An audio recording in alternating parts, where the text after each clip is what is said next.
In an era of growing political awareness, Nigerian youths have been called upon to do more than protest from the sidelines. At the launch of the Take Action campaign in Abuja, the Speaker of the House of Representatives issued a bold message to the youths to participate and not just agitate. The report. Representing Speaker Abbas Tajudeen, Representative Alawa Kala stressed the importance of youth inclusion and legal reforms, throwing support behind the Not Too Young to Run initiative and a bill proposing reserved legislative seats for women. The campaign, led by the Youth in Parliament Forum, aims to mobilize young Nigerians to run for office, build political structures and prepare for the 2027 general elections. If we are here and we keep saying that we're over 60% of our population, 70% of our population, and yet there's no change, and the change we want, we cannot articulate it, we cannot put it into proper. So what are we doing? We need to come together, and that's why we need to take action. Despite comprising over 60% of Nigerians' population, young people remain grossly underrepresented in legislative and governance spaces. Take Action campaign is our answer to that imbalance. To continue in our support and partnerships with the Youth in Parliament Forum, to ensure that we're able to reach grassroots young people and ensure that all voices are captured, to galvanize actions as you lead this campaign. I'm here today to say that we stand solidly behind the bid by the youth to increase their take-home from the political space in Nigeria. We not only campaign for youth to be in position, we also want to tell that youth is part of the value chain called Nigeria, the developmental value chain. And we have something unique we are bringing. We have a whole brand new country, let me use that word, to build. Other stakeholders from across the country threw their weight behind the movement. Meanwhile, at the National Assembly, lawmakers are advocating a bill to increase female representation in politics through reserved seats. Chairman House Committee on Reserved Seats for Women, Kafilat Ogbara, and the Chairman, Senate Committee on Women, Senator Eriti Kinkibe, argued that more women in politics will help fight poverty and promote development. By increasing women's representation, we can ensure that their perspectives, their views, needs, rights are adequately addressed in policy formulation and implementation. You know, this isn't just about women. It's about the whole country. It's about the development of the country.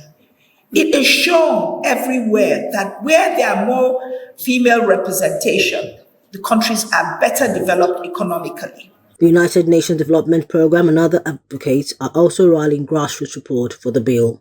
Women currently occupy fewer than 5% of seats in the National Assembly. This isn't just a gap, it is a call to action. A call to dismantle structural barriers, disrupt the status quo, and build a more inclusive and just governance system. This movement we have for the advancement of women must continue.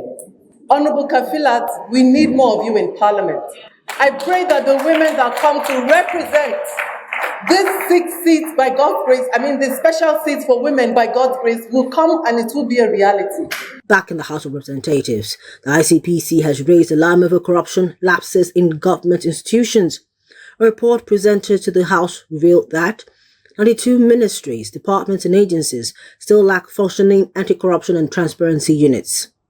The Commission attributed the failure to poor funding, executive interference and lack of political will, calling for training awareness and better institutional support. Over time, we realized that some MDAs will fall into substantial compliance while the NDA is not effective.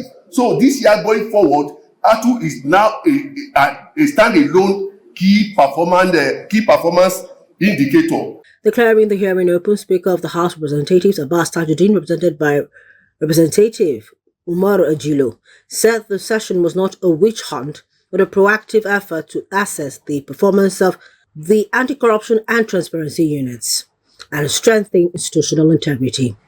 The public hearing is also intended to discuss potential legislative and policy measures that can strengthen this unit and promote transparency, accountability in governance operations. The chairman of the House Committee on Anti-Corruption, Kaide Moshood Akiolu, stressed that the hearing addressed a critical issue central to Nigeria's democratic development.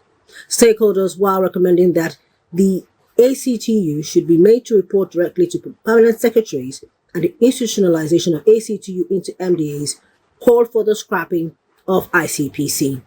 By the letter from the head of service of 2001, it mandated the ICPC to be funding ACTU activities.